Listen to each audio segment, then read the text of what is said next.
Good afternoon, everyone. My name is Adam Foreman. I'm the Associate Director of Education here at the Pritzker Military Museum and Library.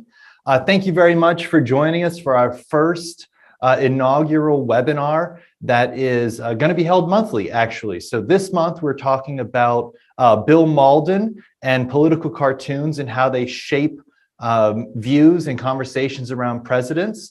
Next month, we're going to be talking about African-American soldiers during World War I and also the early civil rights movement after they returned from the war. And then in March, we'll be talking about a surgical unit. We have some friends coming in from the 1st Division Museum here in the Chicago area, and they'll be chatting with us about that as well.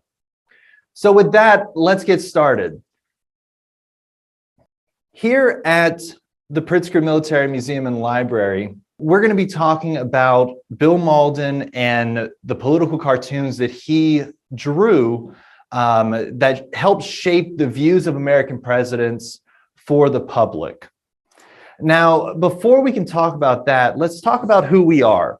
The Military Museum and Library here was founded in 2003 to preserve and share the private library and collection of Colonel Geoffrey Pritzker. We tell the story of the American citizen soldier through exhibitions and programs, and we really touch on a full spectrum of military history. Currently, the museum is displaying its exhibit on Bill Mauldin, a prolific cartoonist whose career spanned from before World War II all the way through the Persian Gulf War. The museum has the country's largest collection of original Bill Mauldin cartoons. So that brings us to our big question. Who exactly is Bill Mauldin? A lot of you students may not know who he is. Your teachers probably do. And I know that historians certainly look at his work quite a bit. Mauldin was a political cartoonist whose career spanned from before World War II all the way through the Persian Gulf War. He was born in New Mexico in 1921, and he moved to Phoenix, Arizona in 1937 after his parents divorced. It was at Phoenix Union High School where he first began drawing for the school newspaper. And when he turned 18, he moved here to Chicago and took courses at the Chicago Academy of Fine Arts, where he studied political cartoons. In 1940, Bill Mauldin joined the Arizona National Guard, and his unit, the 45th Infantry Division, was federalized just 2 days after he signed his papers. While working in the 45th, Mauldin volunteered for the unit's newspaper. And he was beginning to draw all about the daily lives of American soldiers and the representation of that soldier experiences. His drawings became wildly popular during World War II. He's most well known for Willie and Joe, which are two characters that were very popular. It depicted the common soldier in Europe. But we're going to be talking about how he addressed political topics like Watergate and the Cold War, and through various images of presidents like Johnson and Nixon, Carter and Reagan and Bush, the first Bush. He often criticized administration's policies, but he used his art to help shape national conversations around the Vietnam War, around political corruption, and even social inequality.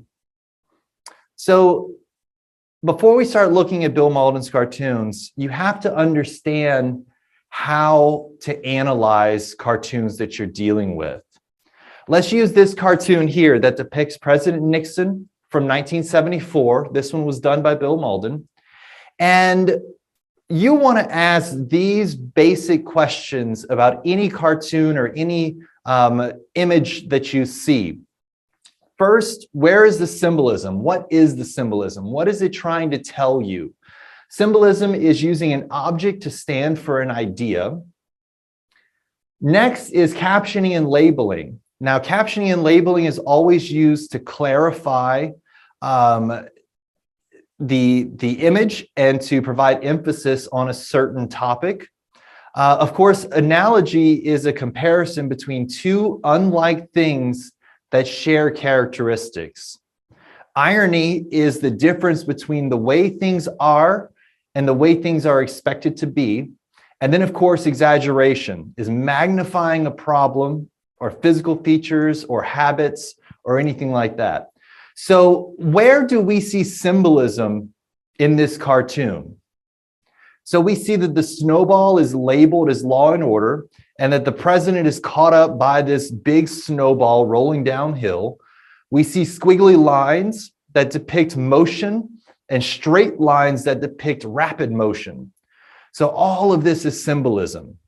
We've already identified one label on the snowball, but the caption, it seemed like a manageable little plaything at first, is what the caption says. You can assume that by looking at this image, that when Nixon ran for president, he was that law and order candidate, right?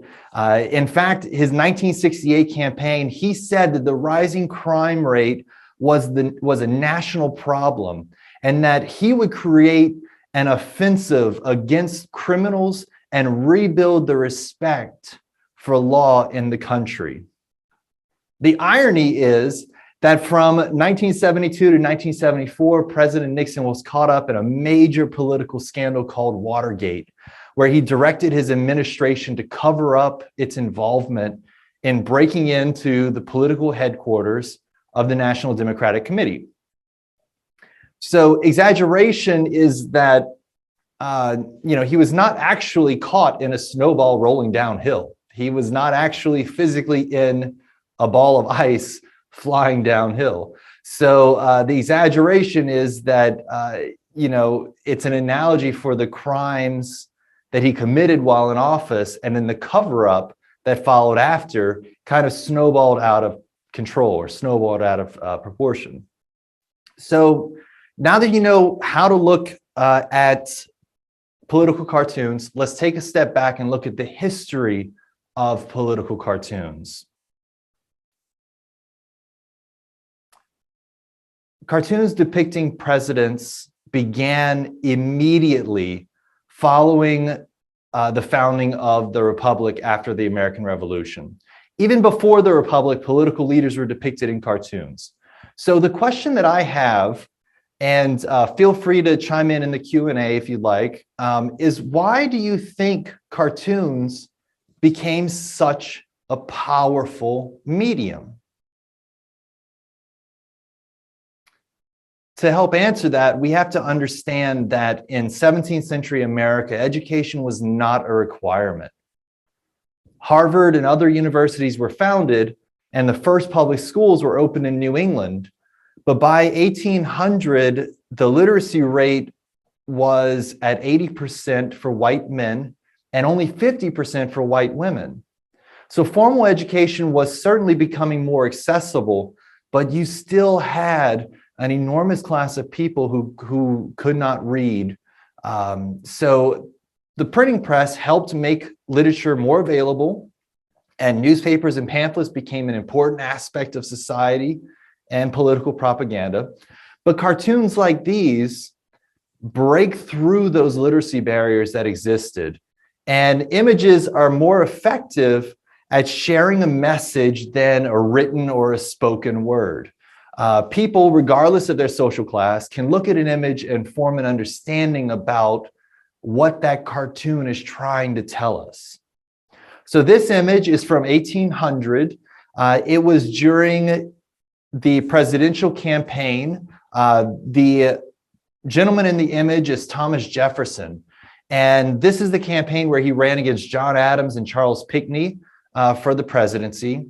And in this cartoon, we see Jefferson attempting to tear down a column that's titled Federal Government, with the names of George Washington and John Adams and an eagle perched on the top of it, sounding the alarm. He's screeching at Thomas Jefferson.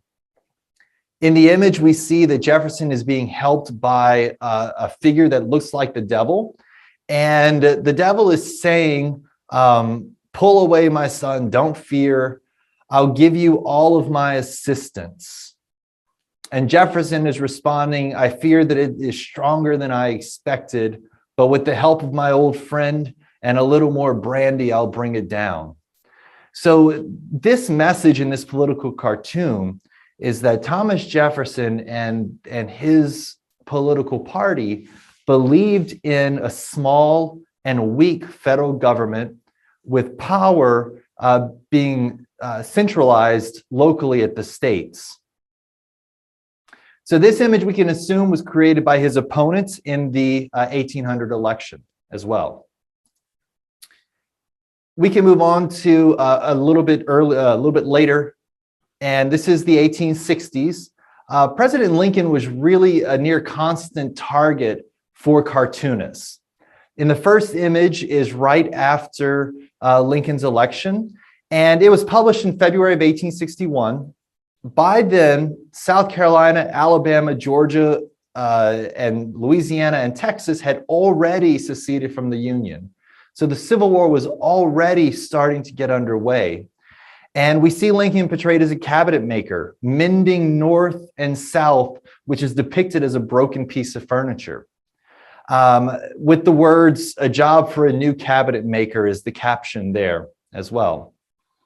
This is a really important play on words, because a cabinet is also a group of advisors that a president assembles during his administration. The second image is depicting the 1864 election between Lincoln and George McClellan. We see that a vote for Lincoln is a vote for union and liberty, which actually stands for emancipation and victory in the Civil War. We see formerly enslaved children leaving with white children from what we can assume is a schoolhouse carrying books and book bags. While on the opposing side, we see that a vote for McClellan is a return to the Union, but with a negotiated peace with the South, meaning that slavery remains and emancipation will be overturned. Of course, Lincoln won this election as well, but these political cartoons easily provide a narrative for someone to base their vote off of.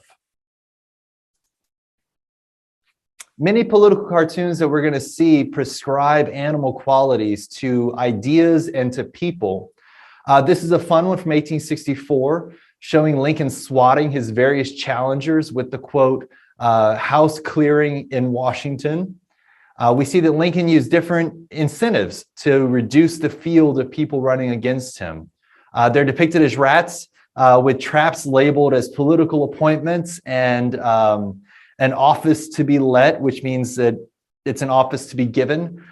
He physically stomps on a rat with the face of McClellan. We see a box of rat poison with Governor Horatio Seymour and the New York Times editor Henry Raymond, who were very vocal opponents to Lincoln, and they sympathized with the draft riots in New York City in 1863. So political cartoons have been at the heart of shaping political conversation. And Mauldin follows in a long, long line of political cartoonists.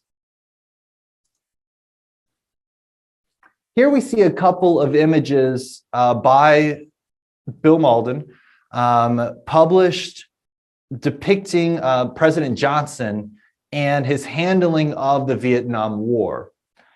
So in 1964, Congress granted President Johnson with the power to launch a full military campaign in Southeast Asia. This quickly escalated the Vietnam War. The first cartoon depicts Johnson's escalation, okay, showing a card game with a Vietnamese man, but instead of using poker chips, they're using soldiers. And the president sent over 50,000 American soldiers into Vietnam, and it increased the draft quota to 35,000 Americans a month during this surge in the Vietnam War, or during this escalation in the Vietnam War. This poker game was really a costly move. The decision escalated the war. It effectively granted the United States military a blank check. And the second cartoon addresses that astronomical rising cost of the war. In the second cartoon, President Johnson is being chased by a black wolf. Again, we're seeing a animalistic quality being given to an idea. And that idea is war costs. So in this one, he's being chased by a black wolf being marked as war costs. And he's seen running away, tossing out a baby titled Poverty Programs. In 1968, the United States had spent over $200 billion in Vietnam. By today's standard, that's an equivalent to around $800 billion. So the cartoon criticizes Johnson for his war spending. And $200 billion, that reaches just over 3% of the country's gross domestic product, or GDP, at the time. To give you some context, the United States spent more than 50 times what was spent on housing and community development.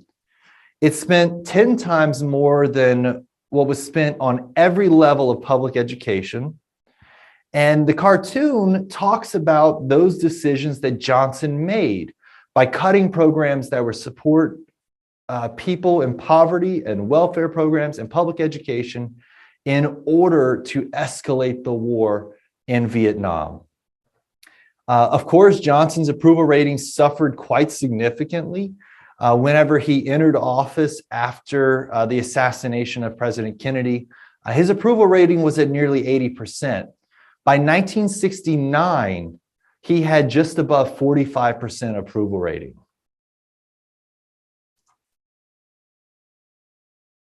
We've already talked about how Nixon was the law and order candidate. And here is another really good one from 1974. And Mauldin is depicting Nixon's resignation. So amid the Watergate crisis and the impending impeachment proceedings, Nixon decided to resign instead of facing impeachment hearings. In this one, Nixon looks directly at the viewer. So he's looking directly at us. And he says, "Stop snickering when I say the law must be enforced." Again, this playing idea of that he was originally the law and order candidate. This adds to the irony of the situation, since he's showing up on camera to give his resignation to the American people. In this second cartoon, we see images of Nixon sharing a cup of détente. Détente means that it's easing hostilities. And he's sharing this cup of détente with the Soviet Union and Chinese leaders.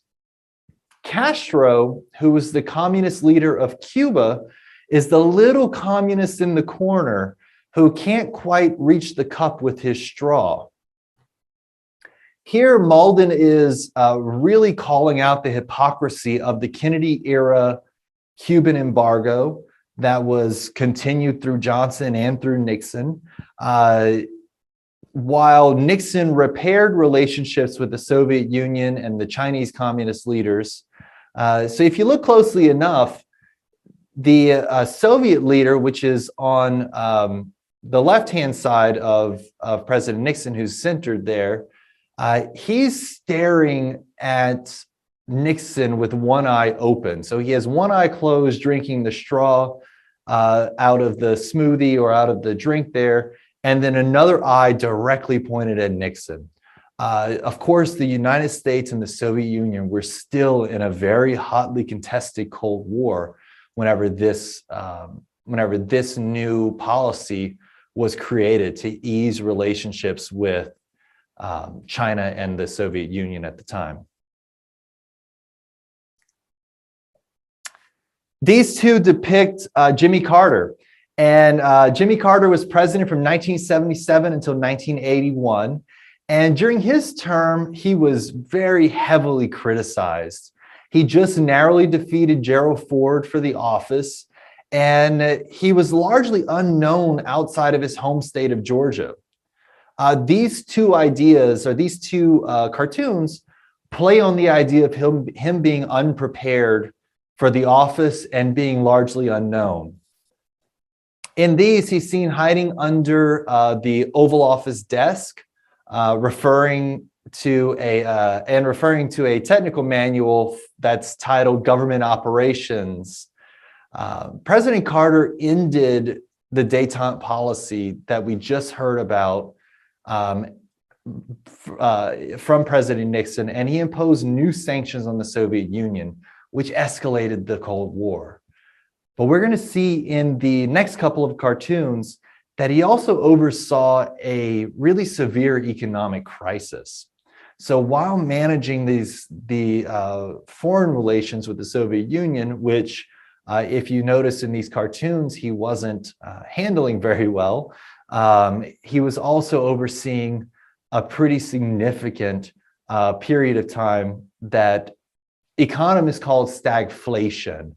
And stagflation is a fancy word for a stagnant economy. It means that the economy wasn't growing. So inflation was rising during his presidency.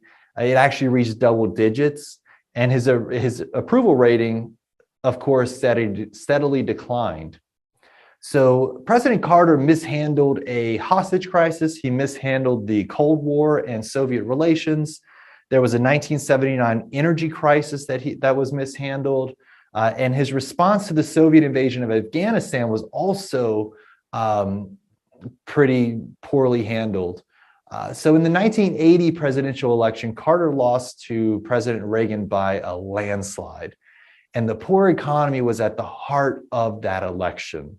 So both of these cartoons start to look at how President Carter and his policies affected the economy.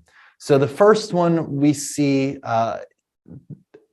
President Carter shrunken in a regular sized chair. He's shrunken down and he's holding a shrunken dollar, saying, oh, it looks the same to me. In other words, his perspective hasn't changed.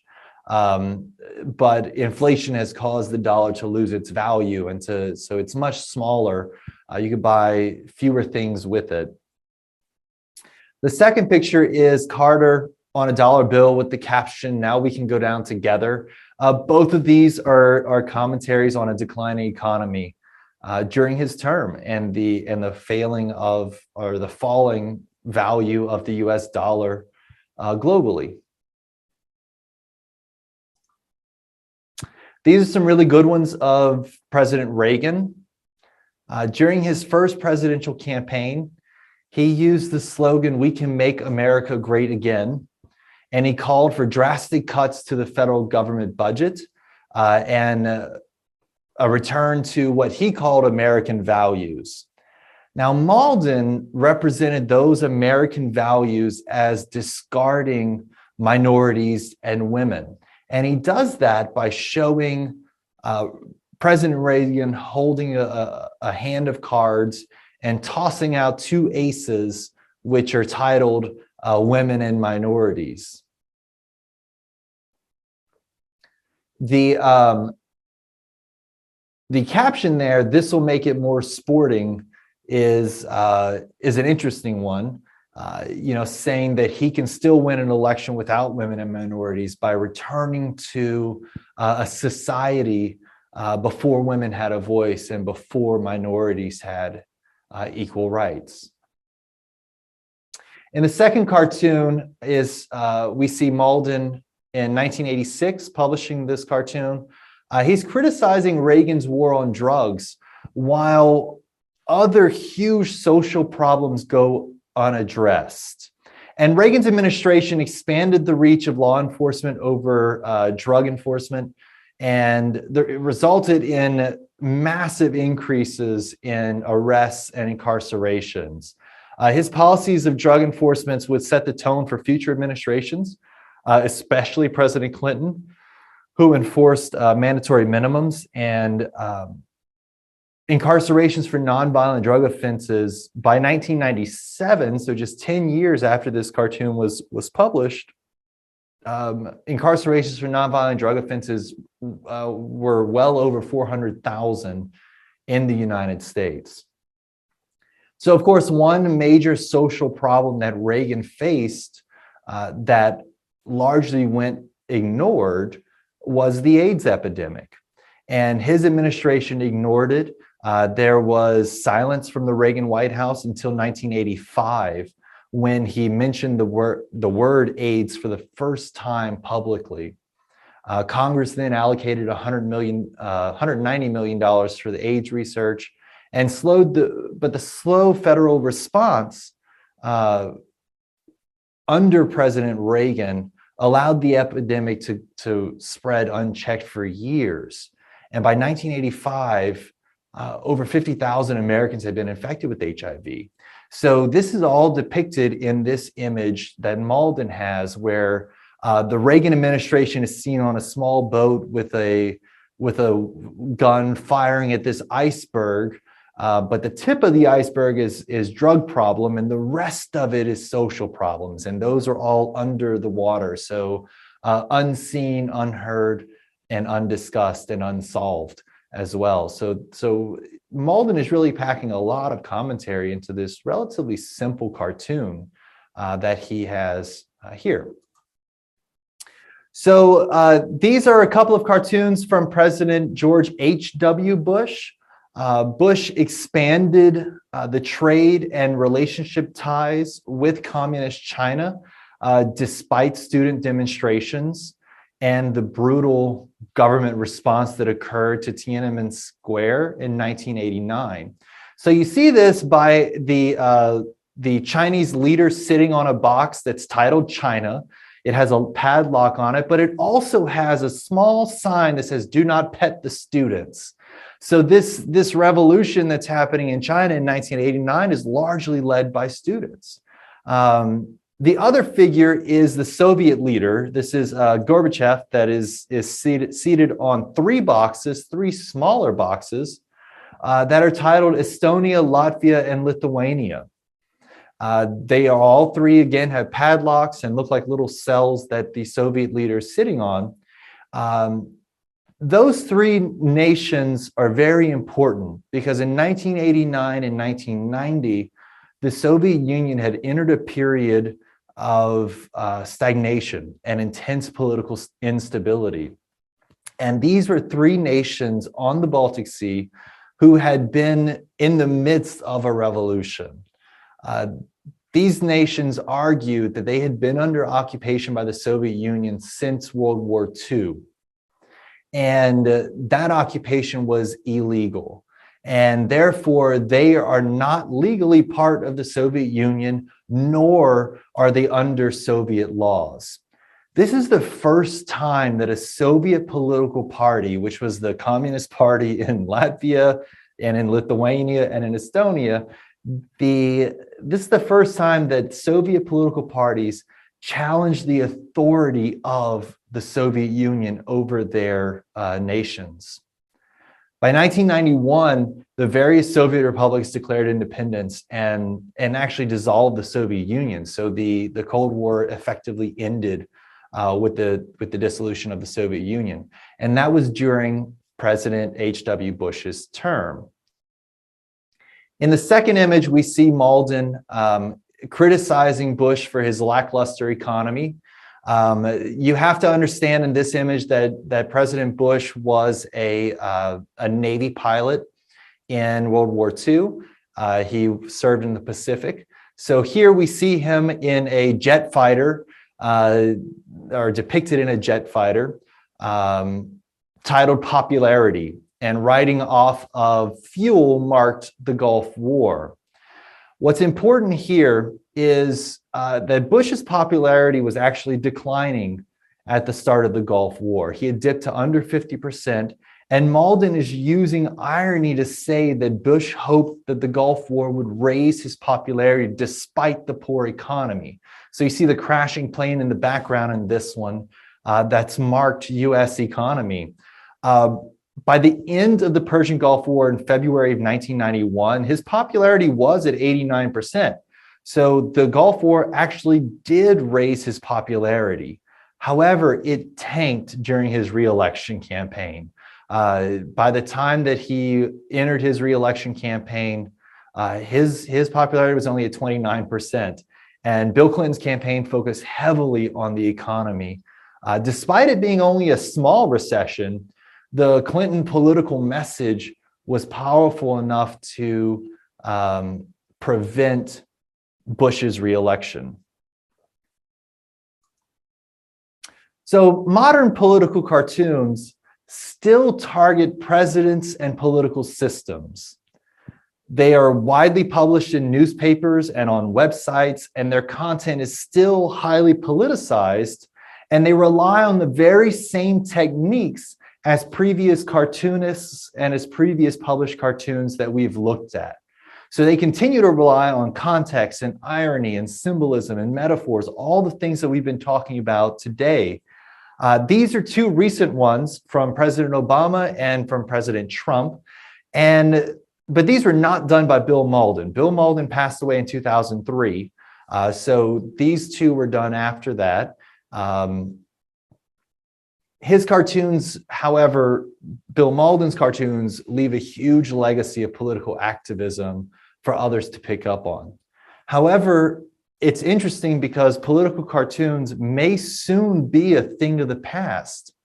You know, the decline of print media has helped, and young people are now getting political commentary from more open and unregulated sources. And yes, I'm talking about memes. Since the mid-2000s, a new form of political commentary has emerged, and it's the meme.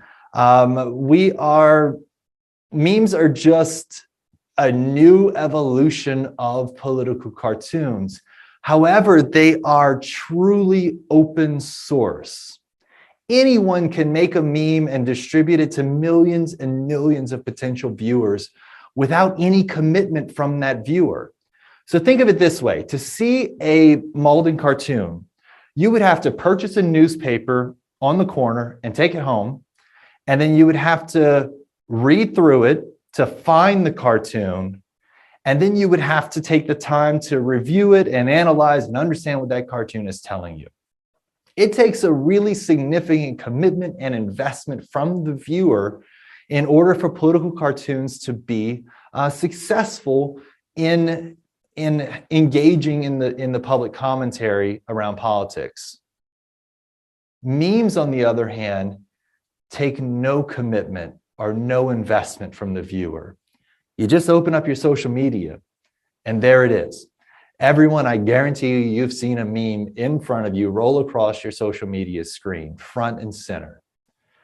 In other words, memes, especially during Trump's presidency, have become more powerful at spreading a political message than traditional political cartoons have.